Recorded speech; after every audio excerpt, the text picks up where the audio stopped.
Stone finishes, a great exterior and interior application. This technique can keep your crews busy whether it's wintertime or just foul weather, so make sure you capitalize on what it has to offer your CTI dealership.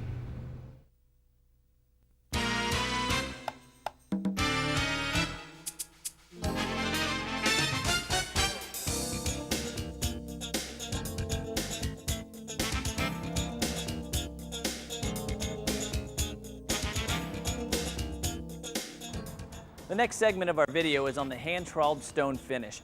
What we're going to do is we're basically going to skim out the floor, tape out our pattern, and then trawl the stone texture on. I'm better known in the industry as hook trawling. We've mixed up our mix right here with 3.5 to 4 quarts of modifier. That's the consistency that we're going to mix up in order to get the stone texture. We've already taped out this floor in a slate pattern. The next step is to basically trawl our finish on.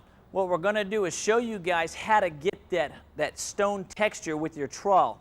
A lot of the dealers have questions on, well, how do you achieve that texture without getting it so thick? This whole system, when said and done, is about as thick as a nickel is laying flat. With that, we're going to put on our knee pads and get to work.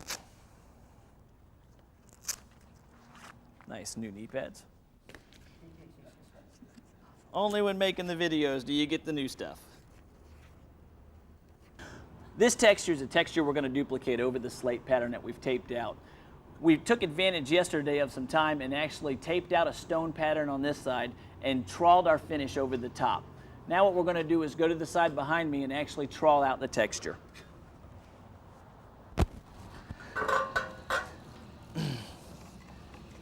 Remember, we've mixed this mix up at about 3.5 to 4 quarts per 5 in order to get the consistency that we're looking for.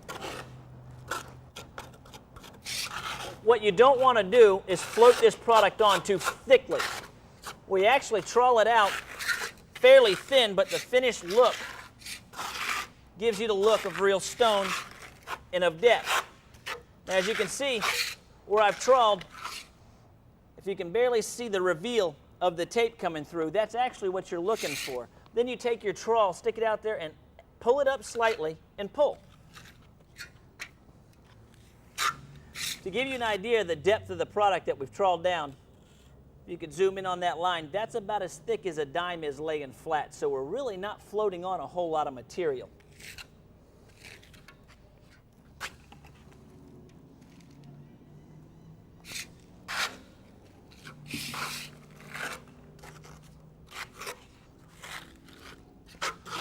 The part that I really want to get across to the dealers when doing this is the actual hook trawling.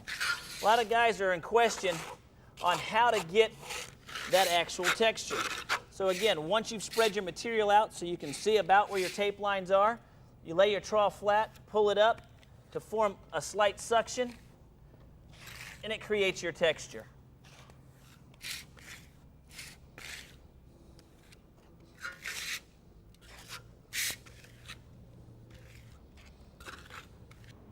You can see where the tape lines are before we actually do the hook trawl system. And again, you want to keep in mind, that's the thickness of the product. You're not floating on a bunch of material. Once you've trawled it out to where you can see your tape lines, you know you've got a nice thin layer down there, lay your trawl flat. There's going to be X amount of sling on the bottom of the trawl. Lay your trawl flat and pull up. Giving you that stone-like finish.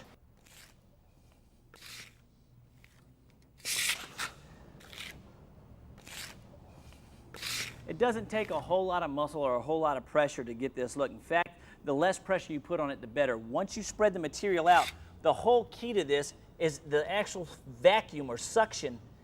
If you can get that right there, that little vacuum is what gives you your texture. You can see the outline of the trawl is left when I pull it straight up. Now, let's spread that back out to where it's smooth and do the same thing. Drop that trawl and pick it up and pull it as you're picking it up in different directions. That's all there is to it. Pick it up as you're going. You don't want to go too uniform with your trawling, not all from side to side. If you notice, I've swirled some this way, some this way, some this way. You want the inconsistencies in your stone finish so it looks natural. All the stones aren't cut the same way when you get them. They all have the same shape or the same size, but the actual texture of the stone is going a different direction. I'll show you what I mean. This way, if you look at this, this has got to sweep this way. I'll trawl this mix out. And down my side. Spread it out so I can see my tape.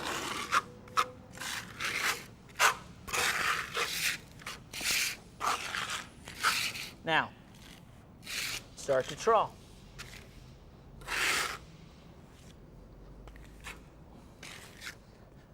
In different directions.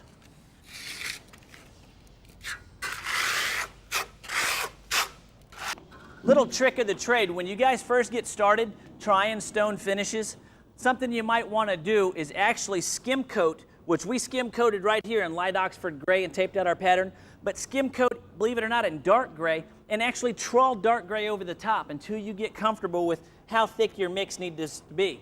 Like I said, you want to keep it about 3.5 to 4 quarts, but if it's too wet, you can get some bleed. If you trawl your stone finish on in the same color that you skim coated in, you'll never see the bleed that goes underneath the tape. And your stones will look totally different from the grout line due to the fact that you're actually going to color tint the surface. It'll be a different color from your grout. Just a little tip.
The next process, once the system is dry, you want to rub brick. And when I say rub brick, not to flatten the texture down, but to knock off any high spots that might be chipped if you're doing an interior, for instance, by a chair, a high heel, or even a piece of heavy furniture that's being moved across the floor. So just lightly take a rub brick and go across the top. You can hear when you come across your tape, again, because the product's so thin. You want to be careful not to rub brick through to your tape, because when you color tint, it can bleed if you're not careful. So make sure when you hear that sound that you don't apply any pressure in those areas, because there's tape underneath.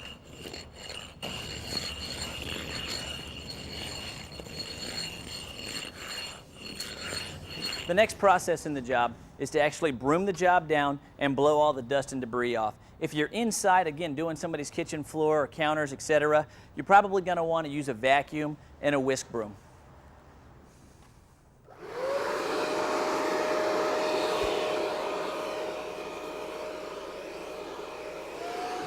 Once you've trawled the system down, you want to give it at least 2 to 4 hours to dry. In other words, you want the product to be rigid enough for you to walk on and actually rub brick before you start to color tint, which is the next process we're going to show you. Depending on whether you're inside or outside, obviously will depend on your dry time. If you're trawling this system down on a back patio or a walkway or a porch that's outside in direct sunlight, your dry time is going to be reduced to normally about a half hour to 45 minutes. So that by the time you're done trawling and you've gotten everything ready for the next process, it'll be good to go. All right, now that our texture is dry, it's time to move to the next section of the process, which is colorization. How do we do that? We basically take the same product that we skim out. Skim consistency, 5.5 to 6 quarts per bag. We pour it off into separate pails and dye it the color that we need. The colors that we chose for our system today would be platinum gray, forest green, and white.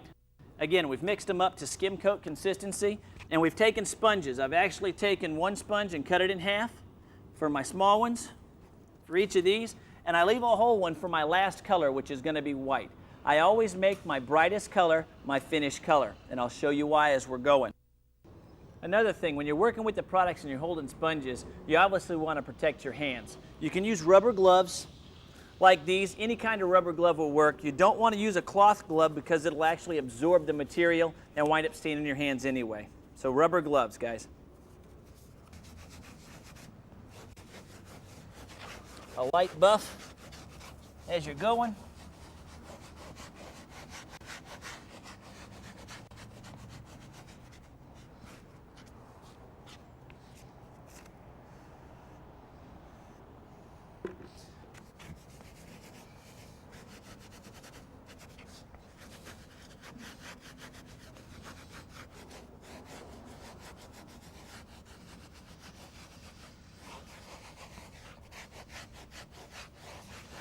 Very important too, when you're working along a wall, you want to make sure that you cut in along the baseboard. Be sure and put tape and paper along the baseboard to protect it. But when you're working with your colors, one of the common mistakes that's made is they don't get right up next to the wall. And when the job's finished, you can see where the wall or underneath the counter didn't get much coloring. So pay close attention to the edges and the detail where it meets walls or counters. Very important.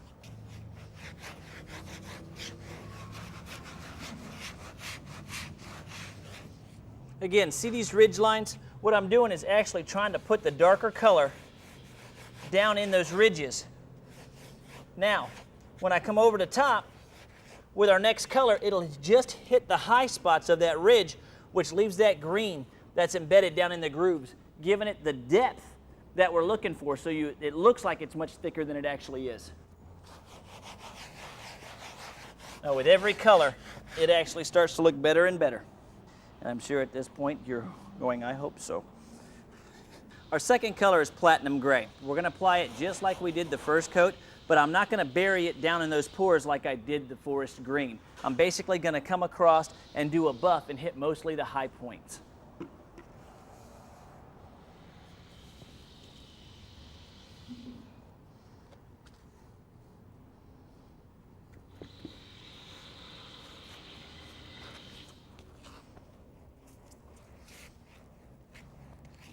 Now you can see what I was talking about earlier when I said hitting the high points, leaving the darker color down below. It really makes the texture stand out.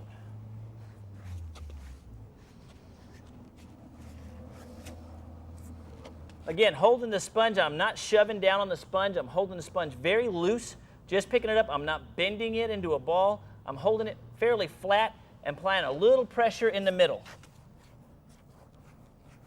Again, going side to side, back and forth. You really start to see that texture climbing to the top now. Again, giving you the illusion that it's thicker or deeper than it really is.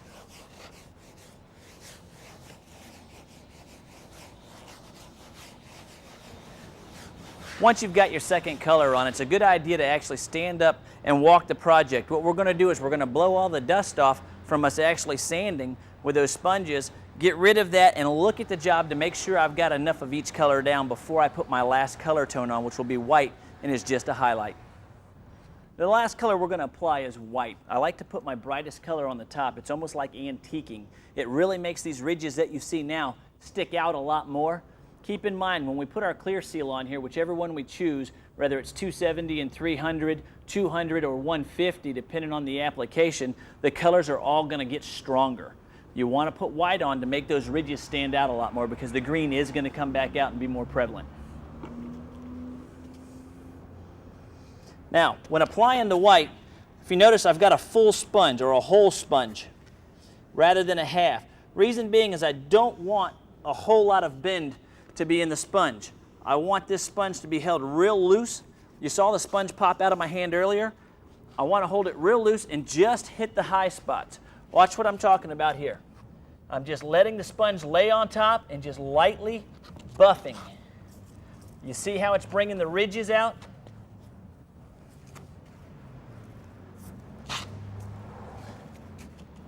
See the difference and how that just sort of launched out? Look at that as opposed to what's around it.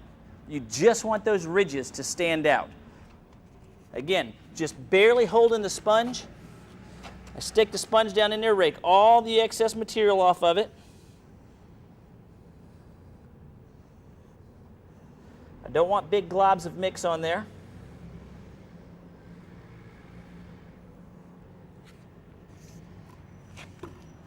Laying the sponge flat, lightly picking it up, and just buffing over the top surface.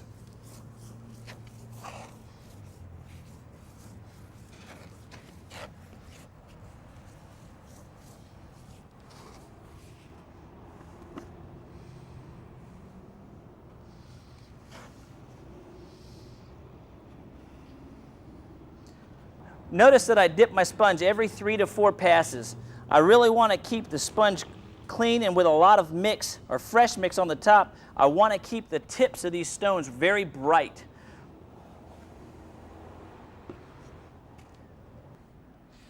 Just like with your other color, you want to make sure that you stand up and look at the job to make sure you got a nice even tone of the final color. This area right here looked actually a little light, so I'm going to hit those top spots just one more time. Final process is actually removing your pattern tape and revealing your pattern. Like I said, we did a stone texture here.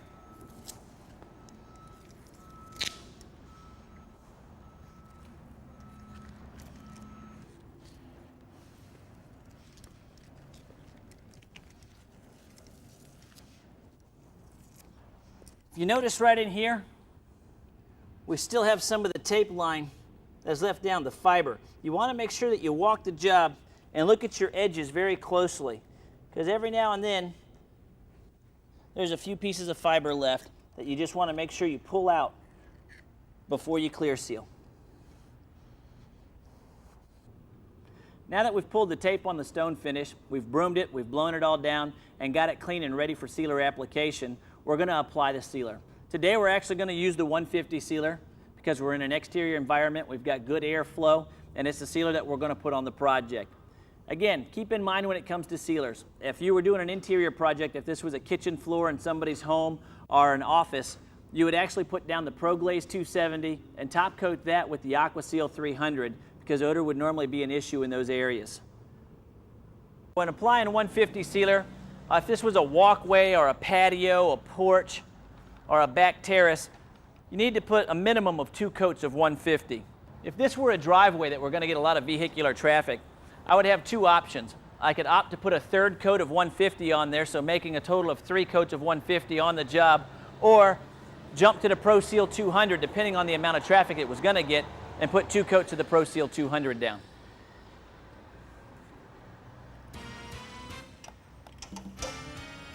Guys, remember, keep in mind, anytime you're using sealers or you've got questions about sealers and applications, always refer to the sealer spec sheet or call the 800 tech service and talk to one of the representatives here at CTI.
Today's Tech Tip videos have done 2 things. They've shown you 2 new techniques with a product line you've all currently been using, which is our Hallmark system, our 105 grout, our modifier, and our clear. It's also shown you a new product line, which is the PVA system. We here at CTI are very excited about the PVAs and what they can offer. We encourage you to use the techniques that are on this video to maximize your CTI dealerships.